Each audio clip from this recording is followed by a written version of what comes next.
guys, I'm here with Bonnie Snowdon at the moment, and she's been kind enough to let me come on this channel and say hello to you and show you a wee bit of what I do.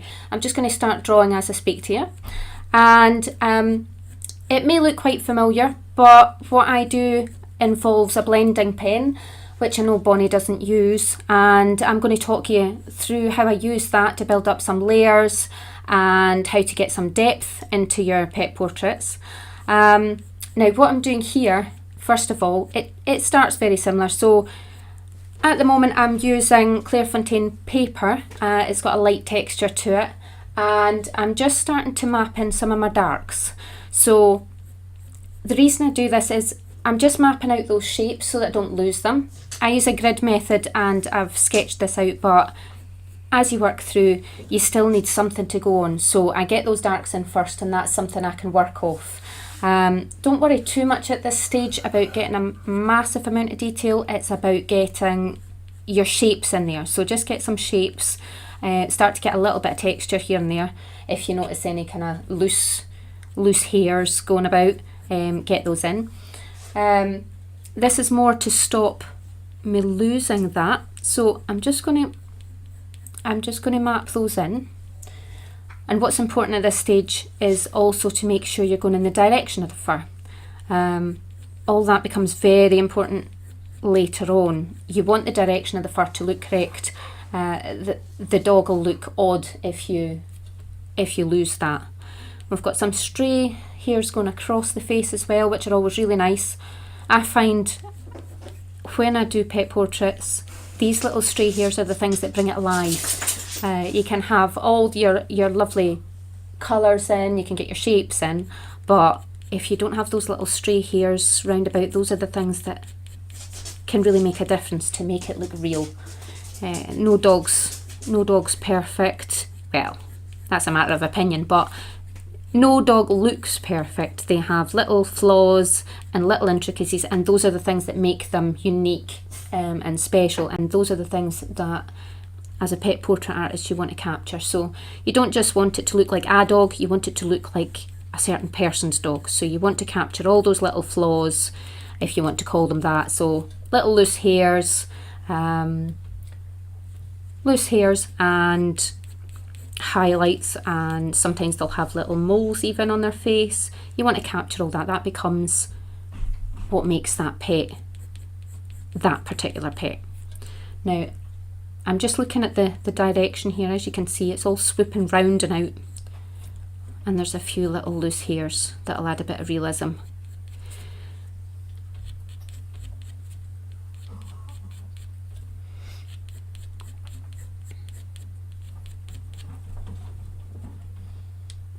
Now don't worry too much at this stage about what colours you're using. At the moment I'm using walnut brown, and that's the Polychromos walnut brown I'm using. It's quite a nice mid-tone, so I've not committed too much here to anything too deep and dark. I can darken them later. It's just about getting the shapes in and getting some colour on the paper. A lot of the things as I'm drawing I can change, so don't panic. Just get your shapes in first, and then you can refine it as you move through. That's the beauty of coloured pencil. When you're layering it, you can add layers to either brighten or darken, and nothing's set in stone at this stage. Just use your light pressure and start mapping those in.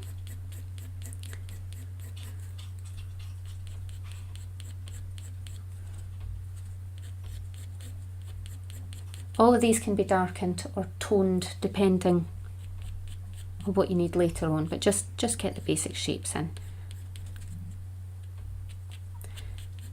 Now what I'm going to do is I'm just going to work on this top section first, and the reason for that is I tend to work top left down to right. In this case, this little dog, I'll just give you a wee sneak peek at the moment.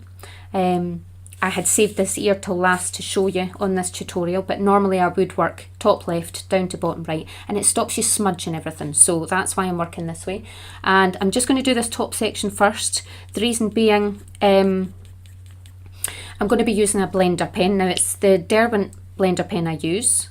I know some people use solvents, and I think it's probably a very similar thing, although I've not tried it myself. And all it does is it basically melts your pencil into the paper a little bit. It allows you to blend your pencil together so you get rid of any graininess, and it also allows, once it's dry, you can then put more layers on top of that. So what I'll do is I'll do this little section, I'll blend it once we're at that stage, and while that's drying I can move on to the next bit and then I can return. So it just allows you that wee bit of time if I work in a section. It saves us having to stop. So I'm quite happy with the shapes I'm getting in there, and what I'm going to do now, once I darken that little bit there, what I'm going to do now is start getting in some of my really light colours. The reason I do the light colours rather than mid next is to make sure that I don't lose them. So I'm just going to go in with, this is a Prismacolor cream, and I'm just going to identify some of the slightly lighter colours here and there that I don't want to lose. Sometimes when you blend, and you'll see this will go through a little ugly phase, and as you blend you sometimes lose some of your details, some of your highlights, and it can get a little bit mucky. So I'm just going to put in a little bit of that at this stage, just so as I know where they are and I don't completely lose them. Now I will say as well, as you move through the drawing, I'm just going to grab my rubber. As you can see, some of the grid lines show through, and as you move through the drawing, just tap them with your rubber a little bit. You don't have to be too heavy-handed, and it just removes them as you go.